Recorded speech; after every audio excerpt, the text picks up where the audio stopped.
Good afternoon, Rebecca. I'm so glad you took the opportunity to sit down with us today. Hi, everyone. I'm Violet, and I am a part of the Customer Service Advisory Committee, and I'm here today with Rebecca Pace, our consultant that's going to be leading the charge on our customer service initiative. So, Rebecca, there's been a lot of talk around our company, and everyone wants to know why or what is the reason for you being here? Well, I was here in February and did some customer service training, about 6 sessions of that, 8-hour sessions. And as a result of that, I met with the executive leadership staff and kind of talked about some observations I made, some professional diagnostics that I did as a result of the customer service, and really felt like the RFCO needed additional support to achieve the customer service goals that are an initiative driven by the entire organization as a result of surveying that's been done in the past to exceed customers' expectations or certainly just kick it up to the next level. So the good news is that folks listened to my recommendations. I developed a training plan as well as a facilitative consultative plan. And I'm back now for the second phase of that consultative plan, which the first thing I did is I came in and did some focus group harvesting. And then this week I've been here to do 4 8-hour sessions of leadership. Wonderful. Could you go into a little bit more detail? I know many of our staff members participated in some of the focus groups. What are you going to do with those results? Well, one of the first things we want to do is make sure that there's some anonymity protection. So I've not captured anyone's names or what have you, but I've just looked at the content. I'm consolidating that content so that I get kind of a composite overview of this is what the folks that work inside the RF as well as the external customers that receive product from the RF kind of see as focus issues.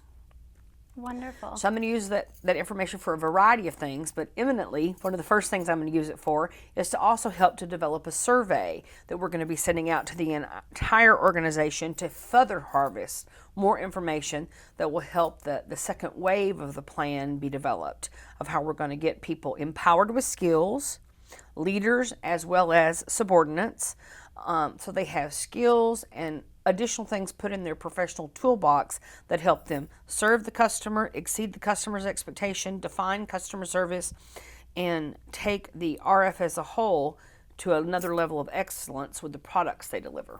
Wow, that sounds excellent. And I know you also briefly talked about the strategic leadership training.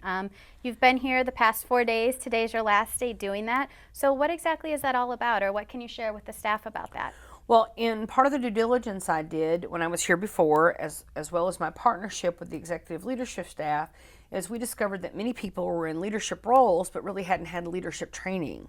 So maybe they brought from previous work experience or from their own education or just their own natural skill set, some leadership skills, but that for them to really be able to support the staff as we go through change evolution, additional training, and a quest to take customer service to the next level, we wanted to make sure that all the leaders were kind of empowered with a bumped up toolbox of skills to help them better meet the needs of their direct reports.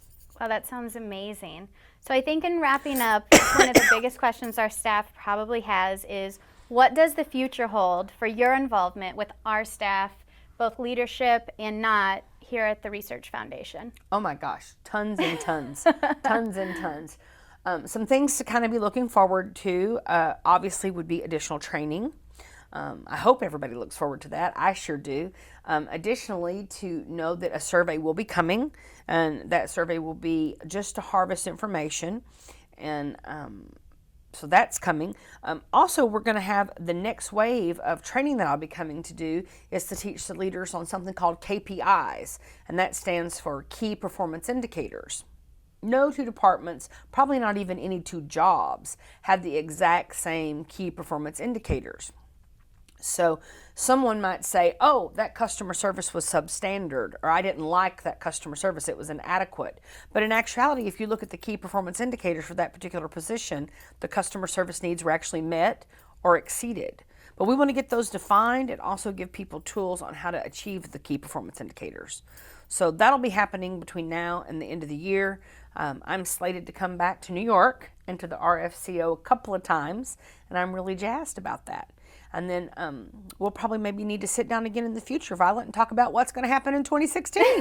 No, that sounds wonderful.